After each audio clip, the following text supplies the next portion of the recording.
басқа болғанмен тілек бір деп бүгінгі тойға жиылғаннан кейін бүгінгі той баршамызға ортақ. Тойдың жақсы өтуі әрине тойдың ажарын келтіретін өздеріңіздер, сондықтан да тойдың сәтін жақсылап келтіріп отырайық.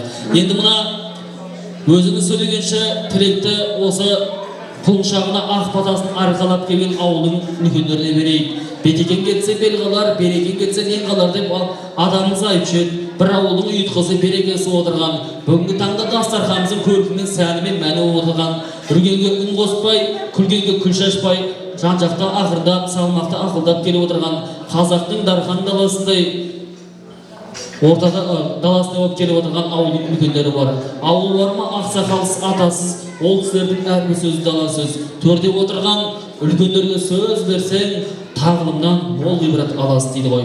Олай болса, осы тойымыздың сұңқар тілектің томағасын сыпырсын деген ниетпен, тұлпар тілектің тізгін ұстасын деген ниетпен, тойымыздың бетін ашсын деген ниетпен, бен ортаға осы ауылеттің үлкендері,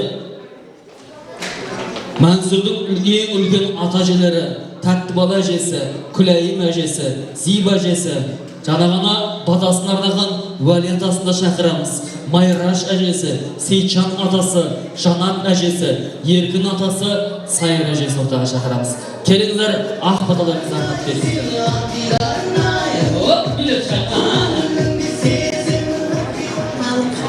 Құрметті туыстар, алыстан келіп отырған құдайлар, мына бүгінгі Мансұрдың тұсаукесері әрбір жасқа толып отырған тойлар құтты болсын.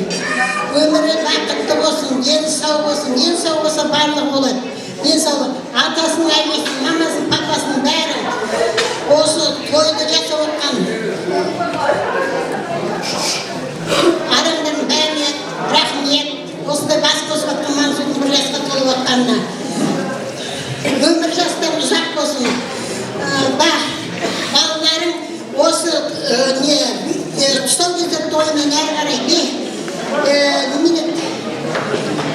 мектепке барған тойы, бақшаға барған тойы, оқып бітірген тойы, тойға ұласа берсін. Тойға біз келе берейік, тойларымыз тойға ұласа берсін. Бәрекелді. Жақсы. Ал мынау қадірменді қонақтар, мына бүгін енді мынау Дулаттың немересі, мынау Мұхтардың ұлы тұсаукесер тойы жасап жатыр. Бір жаста мына құтты болсын, тұсаукесер тойы. Қадамына нұр жауып, келешекте ұзақ өмір сүріп, қатар тұрғысын алды болып, амандық болса сүрген той тойласын, одан кейін бір жасқа бару, одан 15 содан енді үйлену той дегенде енді сол баланың енді Дулат немересінің үйлену тойын көру жассын Алла Тағала. Бұнда енді Мансұрдың папасының мамасы да енді еңбек солардікі, Дулатта көрген сол балаларының қызығын көріп, дайдай болып жүргені. Сол балаларды бағып, үйлендіріп дегендей Алла Тағала соған жеткізсін. Кішкентайларға ұзақ өмір тілеймін, бақытты болсын.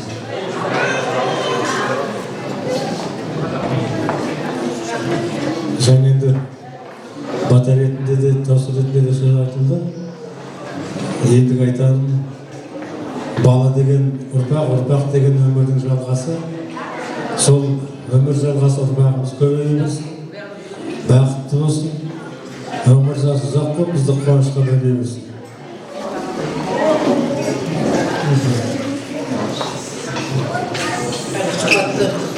Құлақына келіп қадам құтты болсын.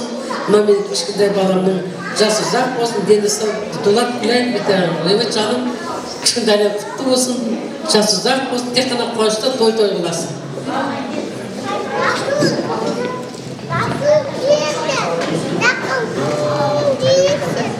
Құда болмақ, осы жинаған қауым, осы кішкентай немереміздің денсаулығы мықты болсын, әр уақытта осындай алғашқы қадамы бола берсін, осындай тойға жиналып келе берейік. Дулат Күләй тойдан той қыласын.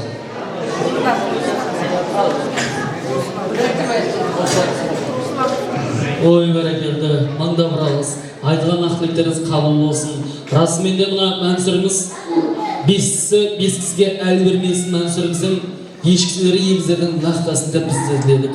Алла Тағала қашанда осы амандықпен сақтасын деп тіледік. Енді апамыз айтып отыр, баяғы заманда керемет етіп, топтап шақырған кезде арамызда бір тілек айтып, бір кісіміз өлең айтып, бәріміз қосылаттығымыз дейді. Сол дәстүр, сол үрдіс жаңартай.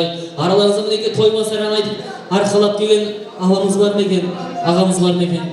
Жөтірмаса шөптің басы қозғалмайды дейді. Баяғыда бір кісі әйел айтқан екен дейді, бір әйелдің әңгімесінде екінші әйелдің жеткізу мен адамзаттық парызым депті ғой. Сол сияқты жерде айтып отыр, сіз керемет өлең айтады дейді ғой. Таңертең мен бір сұлу суға келеді, суға келеді, суға келеді, бір жас жігіт.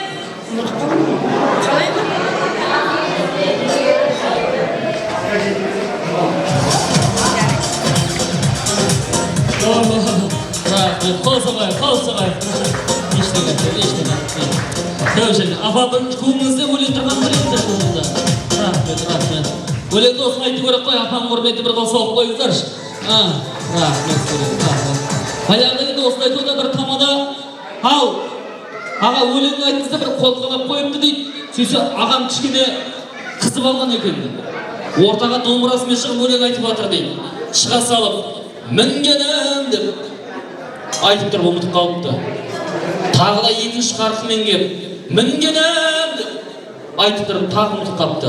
Халық күліп жатыр. Мен айғайладым, неге күлесіздер, жұрт өсіп міне алмай жатса деп.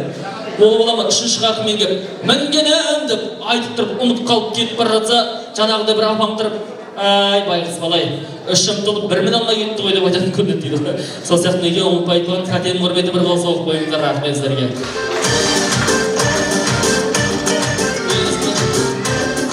Рахмет.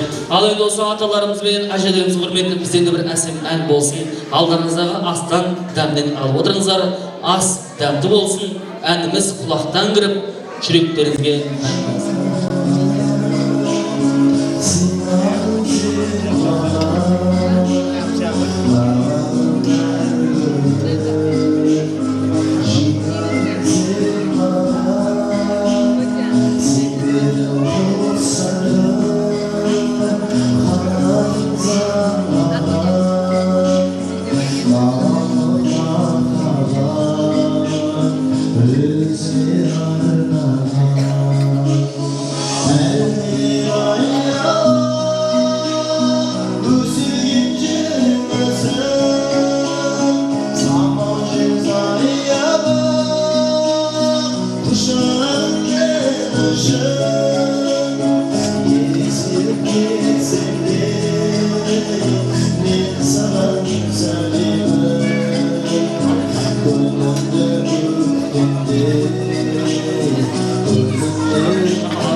Anlaşınca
Алай конвертке бір 10 береміз, балағдағы 5 береміз деп ойлар деген ойдан келді. Дегенмен де бұларды қуа алмаймын. Бұлар менің келешек клиенттерім ғой. Ертең бірі өседі, бірі үйленеді, бәрін мен басқарамын деп жүрмін ғой. Аллах тағайын, ардақ тағайын, күліп отырайық, жайнап отырайық. Күлген ауыз көрікті дейді ғой. Баяғыда бір ауыз қисық ағам айтқан екен дейді. Менің аузым қисық болғаны өзім риза боламын деп. Неге десе, осындай тойға келген кезде әдемі кемшіліктердің бетінен сүйем деп, ерінен сүйіп боламын деп мақтанып отыр дейді ғой. Сол сияқты мына күліп отырайық, жайнап отырайық ардақты ағайындар. Енді мына үлкендеріміз сөйледі. Байқап отырсаңыздар, үлкендер мардымдағаннан мағыналы мәнді сөз айтты. Құлшағына бақыт тіледі. Қарап отырсаңыздар, бақыт деген 5 әріптен тұрғанмен қамтитыны көп дейді. Қазақтың небір жазушылары, кемеңгер ақындары бақыт туралы жырлаған екен. Солардың ішінде Шалгүнекей ақын түсінде бақытты көрген екен. Бақыт бір жақтан асығып, бір жаққа бара жатқан көрінеді. Сонда бақыттан сұраған екен: "Әй бақыт, сен қайдан келесің? Бақыт, сен қайда барасың?" Бақыт қайдан келесің? Берекесіз адамнан, ата-анасы наданнан үркіп қашып келемін.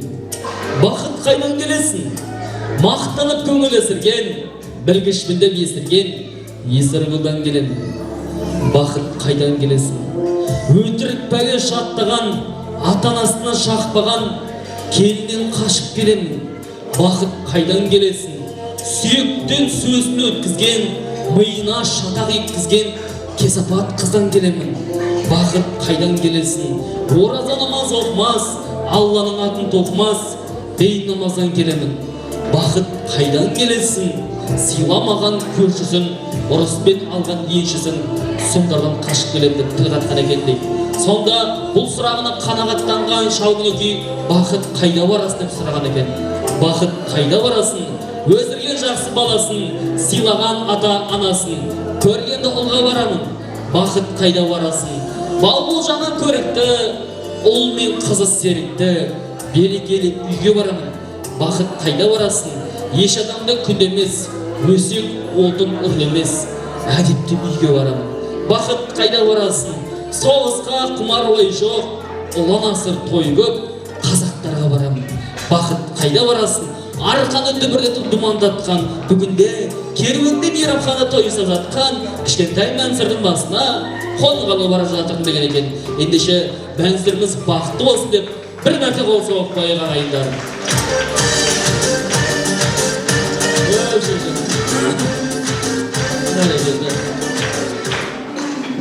Мінекей, Мәнсүріміз бүгін өмірдегі ең алғашқы қадамын жасады.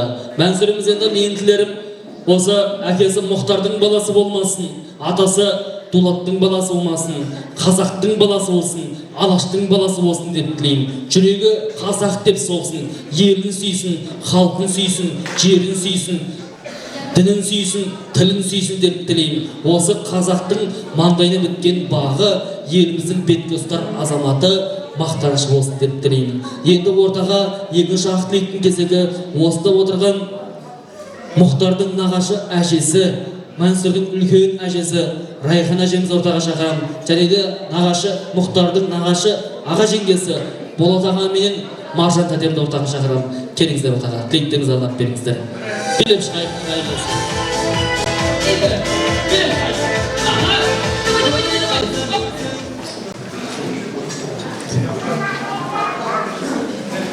Құрметті құда-құдағилар,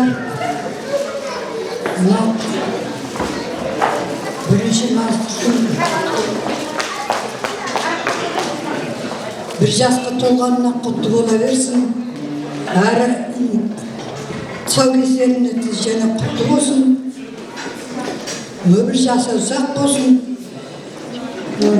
Ауылмай, сыздамай, өздерінің орталарына ата әжесінің ортасында ойнап жүре берсін. Ал енді Мәнсүр құрсап, сіздердің де немерелеріңді осындай қуанышқа жеткізе берсін.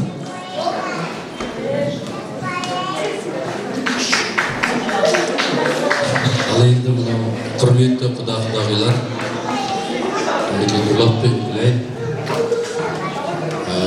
Мынау енді Мансұр өзі жиеннен туған бізге жиеншар ғой қазір. Жиенем осы жиеншардың бауы берік болсын, сана енді тұсауын кесіп жатыр, тұсауын кесіп еш жерден сүрінбесін. Мына егеменді еліміздің үлгілі бір үлкен азаматы болып өссін. Той көп болсын, осы Мансұрдың келешекте мектепке барғанын, бітіргенін, жоғарғы оқыған, үйленгенін бәрін тойлай берейік әр ұлттасын.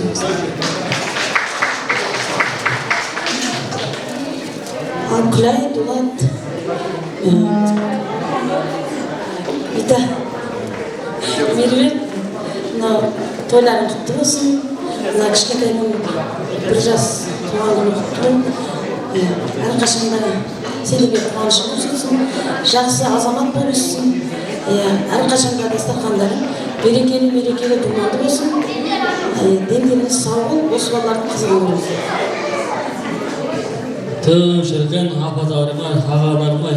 Расымен де мына Мәнсүріміз атқаны, тиетін айтқаны орындалатын абыройын азамат болсын деп тілейміз. Күміс қасты күнге қарағанда қала жарқыраса, Мәнсүрімізді жұлдыз солай жарқырасын деп тіледі. Кеше ғана барлық қазақ еліне 2050 мәңгілік ел деп өзінің арнауын айтқан, халыққа арнауын айтқан елбасы мәңгілік ел деп жырлады ғой. Сол мәңгілік елдің осы Ұлытау өңірінде тірегі Мәнсүрі болсын деп тіледік. Айтқан тілектеріңіз қабыл болсын. Алла тағала аяқ қолыңызға дерт бермесін. Төрлетіңіздер, жауабатыңыздар. Қол соғайық ағайындар.